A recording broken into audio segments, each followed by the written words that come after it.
Okay, now I'm going to go through the arm float exercise with you.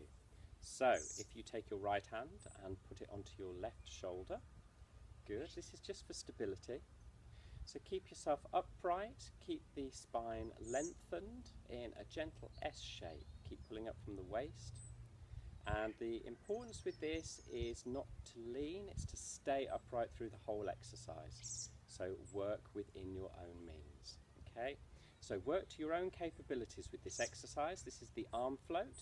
So you're going to, keeping upright, you're going to pop your right hand onto your left shoulder and imagine a balloon attached to your wrist. What we're going to do, first of all, we're going to breathe in. Good, and now as we breathe out, allow the balloon to gently float the arm out to the side. Nice controlled movement, as near to horizontal as possible, but staying upright. When we get to as near to horizontal as possible, as you breathe in, we're going to turn the palm to the ceiling. Good.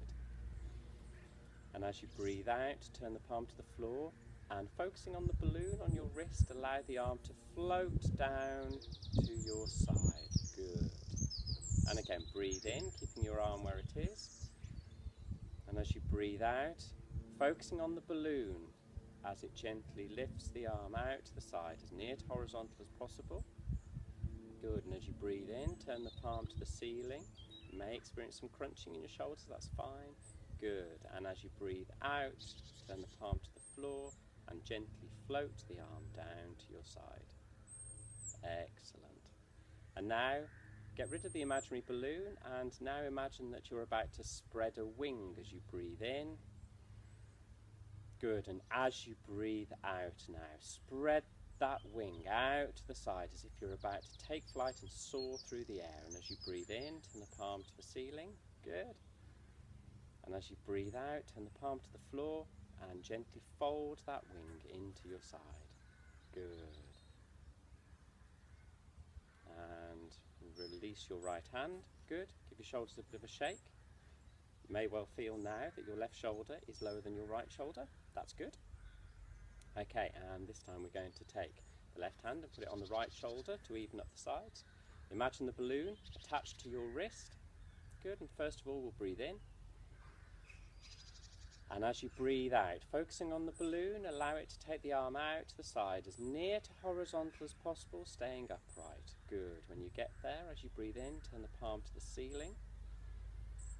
And as you breathe out, turn the palm to the floor and allow the balloon to gently float the arm down to the side.